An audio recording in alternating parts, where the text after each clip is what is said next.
6 chapter है। तो देखो लाइन एंड एंगल, तो हम लाइन के बारे में पढ़ेंगे और एंगल के बारे में पढ़ेंगे, ठीक है। हर चीज़ पढ़ेंगे, आप है ना स्क्रीनशॉट लेते रहना और इस वीडियो को अच्छे से देखना, ठीक है, और समझना। देखो लाइन सेगमेंट क्या होती है, तो लाइन सेगमेंट क्या होती है, a part of a line with two end point is called a line segment. मतलब क्या है, जो लाइन सेगमेंट होता है ना, एक लाइन का ही पार्ट है, लेकिन उसके दो एंड पॉइंट होते हैं, एक ये हो गया एक बी हो गया, ए एंड बी दो एंड पॉइंट मिलेंगे और इनका बीच का डिस्टेंस होगा, ठीक है, फिक्स डिस्टेंस होगा, तो उसको लाइन सेगमेंट बोलेंगे, जिसके दो एंड पॉइंट हो, ठीक है। अब बात करते हैं रे की, तो a part of a line with one end point, ठीक है। तो एक लाइन का एक पार्ट है ये भी, रे भी, लेकिन इसका क्या होता है, इसका एक एंड पॉइंट होता है, एक एंड पॉइंट मतलब स्टार्टिंग पॉइंट बोल सकते हो उसको हम, उसका इनिशियल पॉइंट लेकिन टर्मिनेट पॉइंट नहीं है, मतलब लास्ट पॉइंट नहीं है। तो ये एक साइड से तो ये स्टार्ट हो रही है, लेकिन आगे जाके अनलिमिटेड चल रही है, इसका एंड का पॉइंट है ही नहीं, मतलब एक ही पॉइंट है स्टार्टिंग, बाकी आगे कोई पॉइंट ही नहीं है।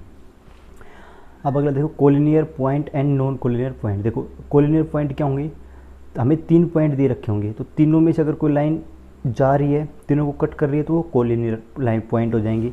लेकिन जिनको लाइन तीनों लाइन एक दूसरे को कट नहीं कर रही है, देखो यहाँ पर ए और बी दोनों कट कर रही हैं, बी और सी और ए और सी, लेकिन ये तीनों एक लाइन को एक पॉइंट पे कट नहीं हो रही।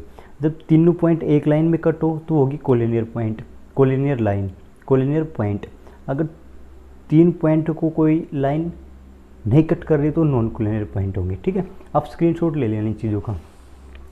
अब बात करते हैं अगला एंगल। देखो एंगल क्या होता है, an angle is formed when two rays originate from the same end point, मतलब 2 रे हमारे पास और सेम पॉइंट से जुड़ी होती है। देखिए एक रे ये हो गई, एक ये हो गई और ये वर्टेक्स हो गया, ठीक है, सेम पॉइंट जुड़ी हुई है, तो ये हो गया हमारे पास एंगल। अब टाइप्स ऑफ एंगल पढ़ लेते हैं। देखो there are different type of angle such that acute angle, right angle, obtuse angle, straight angle and reflex angle. तो देखो हम सबको बारी बारी से पढ़ते हैं। सबसे पहले एक्यूट एंगल। तो देखो an acute angle is an angle which is less than 90 degree. मतलब ये क्या कह रहा है कि एक एक्यूट एंगल होता है ना, वो 0 से तो बड़ा होता है लेकिन 90 से छोटा होता है, ठीक है। तो वो कौन सा एंगल होगा, एक्यूट एंगल। आपको याद रखना है 0 से बड़ा और 90 से छोटा। Right angle, a right angle is angle within equal to 90 degree.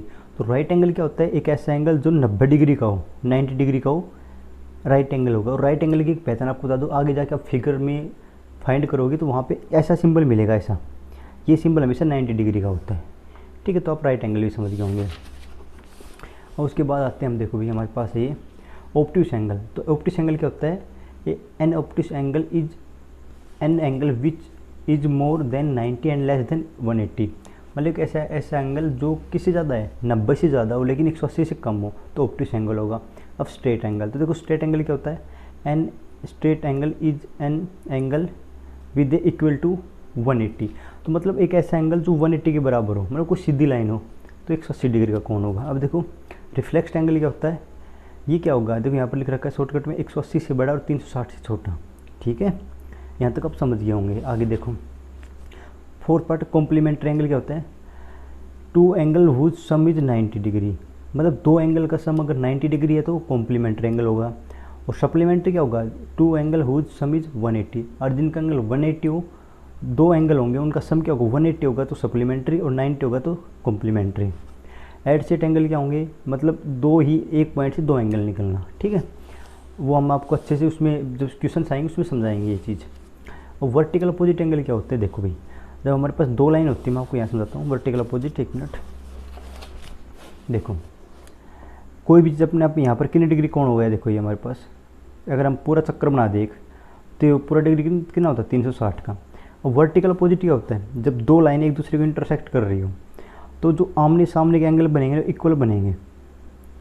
मतलब ये x बनेगा तो ये भी x, ये y बनेगा तो ये y, और चारों का सम कितना होगा 360, ठीक है। इसका मतलब ये है कि x plus y plus y is equal to 360। और ये आमने सामने इक्वल होंगे, पूरा 360 का होता है, हमने काट दिया। तो वर्टिकल अपोजिट एंगल क्या होते हैं, तो vertical opposite angle formed when 2 line intersect each other at A point या एक पॉइंट, ठीक है। तो आप ये समझ गए होंगे वर्टिकल अपोजिट, वेरी इंपॉर्टेंट चीज़ें हैं, ये आपको पढ़नी पड़ेंगी, क्योंकि आप 10th में जाओगे तब आपको बहुत सारी चीज़ें मिलेंगी ऐसी। और अभी भी 9th के मैथ में आपको हर जगह चीज़ें मिलेंगी, आपको यहाँ पर फाइंड करने पड़ेगी, जब भी एंगल फाइंड करना पड़ेगी, ट्रायंगल फाइंड करना पड़ेगा, आपको ये चीज़ें ज़रूरी है याद करनी। Intersecting line and non intersecting line देखो क्या होती है। इंटरसेक्टिंग लाइन एक दूसरे को काटती है और नॉन इंटरसेक्टिंग जो एक दूसरे को ना काटे, ये तो सिंपल है। अगला देखो पेयर ऑफ एंगल, देखो लीनियर पेयर ऑफ एंगल क्या होता है। लीनियर पेयर का मतलब क्या होता है, देखो when the sum of two adjacent angle is 180, मतलब दो एंगल, देखो हमारे पास ये लाइन जा रही है हमारे पास 180, बीच में हमने एक लाइन काट, तो ये जो लाइन काटने के बाद जो एंगल बच रहा है ना इस साइड का वो 180 होगा। देखो ये लाइन होती है, हमें पता है स्ट्रेट लाइन है हमारे पास ए एंड बी, तो ये हमें पता है पूरी कितनी की होती है 180 की, ठीक है। अब देखो यही लाइन है, हमें पता है पूरी 180 की होता है। अगर मैं एक लाइन ऐसे काट दूँ तो ये 60 डिग्री का हो गया, तो ये कितने का बचा हुआ। जब हमें पता है कि पूरा पार्ट 180 का होता है और ये पार्ट हमारे पास बच रहा है और ये पार्ट हमें पता है, तो हमें पता है टोटल 180 का होता है, 60 हमें पता है, तो कितने का होगा 120 का हो गया। तो लीनियर पेयर ऑफ एंगल मतलब क्या है, लीनियर पेयर में कोई एंगल मिलेगा ना हमारे पास, तो दोनों का सम 180 मिलेगा। वेरी मोस्ट इंपॉर्टेंट है ये भी। अगला देखो इसमें कुछ भी नहीं है, parallel line and the transfer line, very most important. इसमें आपको बिल्कुल याद करना पड़ेगा कि क्रॉसपोंडिंग एंगल कौन से होते हैं। ये आपको मैं एक बार फिगर है, इसका स्क्रीनशॉट ले लो आप, और ये इसके पार्ट है, ठीक है। तो किसको क्रॉसपोंडिंग बोलेंगे, देखो भाई क्रॉसपोंडिंग का मतलब है एक लाइन को पार करके आना। जैसे 1 का क्रॉसपोंडिंग 5, 2 का 6, 4 का 8, 3 का 7, इनका क्या होगा क्रॉसपोंडिंग एंगल हो गए। अल्टरनेट इंटरनल एंगल क्या होंगे, जो आमने सामने होंगे अंदर वाले, और एक्सटर्नल मतलब बाहर वाले, 1 का 7, 2 का 8, यहाँ पर 4 का 6, 3 का 5, ठीक है। आगे देखते हैं, ओके हम आपको करा देंगे बाद में, चल करा देते हैं। Relation between the angle when line M is parallel to line N, जब दो लाइन पैरेलल हो ना तब उनके बीच में क्या बनेगा। देखो दो लाइन पैरेलल है, उनको इंटरसेक्ट कर रही है एक लाइन, तो एंगल 1 इसके बराबर होगा, 2 इसके बराबर, 4 इसके बराबर, 3 इसके बराबर, ठीक है। ये बिल्कुल से भाई सीधी पैरेलल लाइन जा रही है, लाइन का कुछ फ़र्क नहीं पड़ेगा, तो ये दोनों एंगल सेम सेम होंगे, ये भी सेम होगा, ये भी सेम, ये भी सेम, ठीक है। कुछ डाउट रह रहा है तो हम आपको क्वेश्चन के साथ साथ करा देंगे। अगला देखो आप, हमारे पास क्या दे रखा है, लीनियर पैरेलल, ओके कोई दिक्कत नहीं है। प्रॉपर्टी देखो, ट्रायंगल की प्रॉपर्टी देख लो लास्ट में, वेरी मोस्ट इंपॉर्टेंट।